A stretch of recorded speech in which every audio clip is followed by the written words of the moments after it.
Hello and welcome to Third Umpire.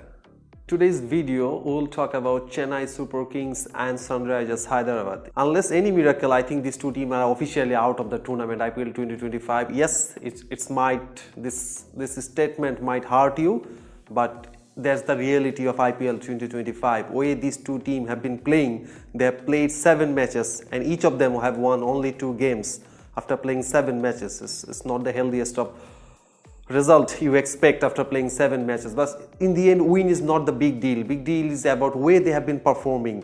Both teams, I think, let's dig deep with Chennai Super Kings. If you look at Chennai Super Kings record in this year, they have bought someone like Deepak Hooda, Vijay Shankar and Rahul Tripathi.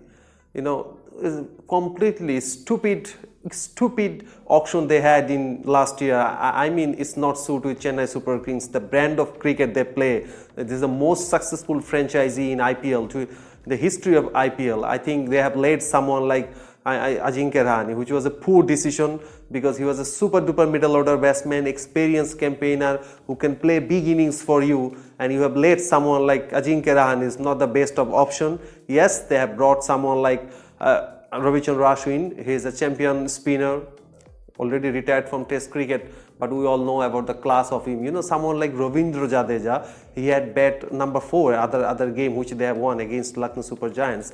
I mean, when Ravindra Jadeja has to bat at number 4, you can sense the depth of Chennai Super Kings and the lackings they have in the middle order. They are highly rely on Rachin Ravindra and obviously the New Zealand other opener Devon Conway. But other day we have seen some changes in their option. Anshul Kamboj came in places of Ravichandran Ashwin. Saik Rashid played a good innings actually. I think it is an early statement. They have played 7 matches. Already halfway tournament has been left. But still, especially Chennai Super Kings is not happening for this year actually. It won't be the year for Chennai Super Kings. I mean, this team deserves something better. The man in yellow is not in the best of form. Their top order is not been performing. Their middle order is highly dependent on Shivam Dube, and it's not the season for Shivam Dube, and I think he's also struggling. Yes, Mahendra Singh Dhoni took over the captaincy just because of Ruturaj Gaikwad. The captain has been injured and he has been out of the tournament. But if you look at the Chennai Super Kings bowling lineup, the same thing. They're highly dependent on Mathesha Pathirana. They are highly dependent on him. When will he bowl his 4 overs and take wickets? But initially they are dependent on their main armory of, I think their main weapon is Khalil Ahmed. Khalil Ahmed with the new ball, yes, he's bowling well, but he's not getting enough support. On the other side, if you look at Chennai Super Kings bowling lineup before the tournament, it looked like someone like Ravichandran Ashwin, Ravindra Jadeja and Afghanistan left-arm spinner Noor Ahmed will crack the tournament.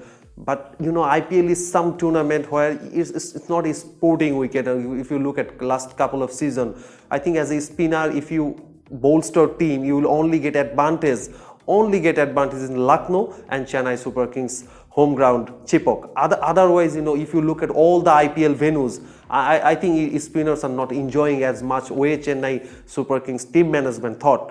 But that's really concern for Chennai Super Kings. Chennai Super Kings main weak zone is obviously their bowling. As a new bowler, they are not taking wickets in the middle over. When the Chennai spinners are able to not taking wickets, you can say it's not been the year for Chennai Super Kings. It's harsh reality, but we have to accept it. I wouldn't be too wrong if I say Sunrisers Hyderabad also will be out of the tournament very soon.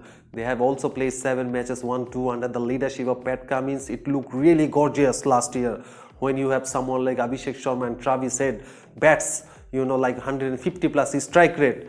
Other bowlers or other batsmen are in a safe zone, but your middle order, someone like Henrik Klaasen, it's not been the best of Henrik Klaasen we have seen in 2025. We have witnessed a vintage, powerful, and obviously the most impactful innings we have seen from Henrik Klaasen last year. And obviously Nitesh Reddy was in super form last year. He also not been performing.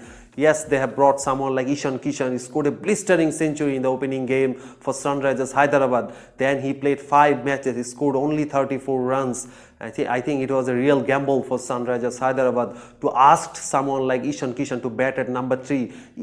Every time you have seen he has been there for a while. He's an IPL performer, obviously played for India, he played for Mumbai Indians long time. He's a powerful hitter of the cricket ball. We all know about Ishan Kishan, but he's not the batsman, someone who will carry the innings, who will lay the foundation for the middle order and the finisher.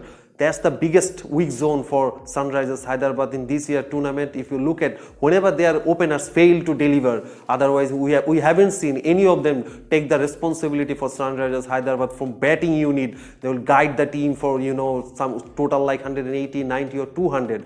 I think that's the biggest gamble Sunrisers Hyderabad made, that they need someone like quality players who will lead the team, who will lead the platform for the middle orders and finishers. On the other side, if we look at Sunrisers Hyderabad bowling unit, I think it's really poor, ordinary. Yes, Pat Cummins is doing really well. I think he is the only performer from the bowling unit of Sunrisers Hyderabad. We have seen some impact from him. Otherwise, Mohammad Shami is poor from really hard Sunrisers Hyderabad, no doubt about that.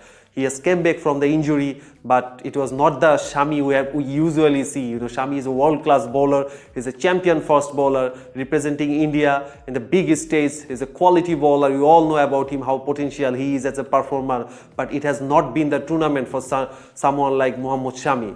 If you look at Sunrisers Hyderabad spin department, I am shocked and surprised someone like Rahul Chahar didn't play any game whatsoever in this tournament. I think they have playing with Jishan Ansari, who has not been the best for Sunrisers Hyderabad. I think in IPL you need seam bowler, you need dead bowler, you also need some spinners.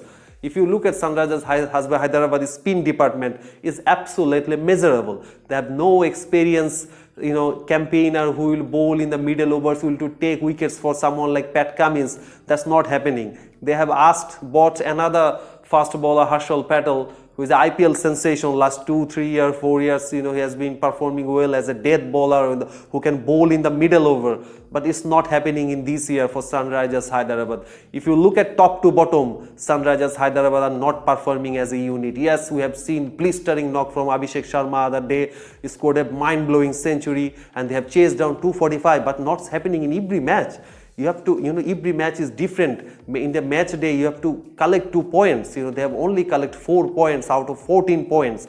That means they are in serious trouble. I think unless any miracle, this year IPL 2025 won't be the season for team like Sunrisers Hyderabad and Chennai Super Kings. To me, they are officially out of the tournament. I think unless any miracle, they don't have any chance whatsoever to qualify for the playoffs. It's all for today. Till then, stay safe, stay healthy.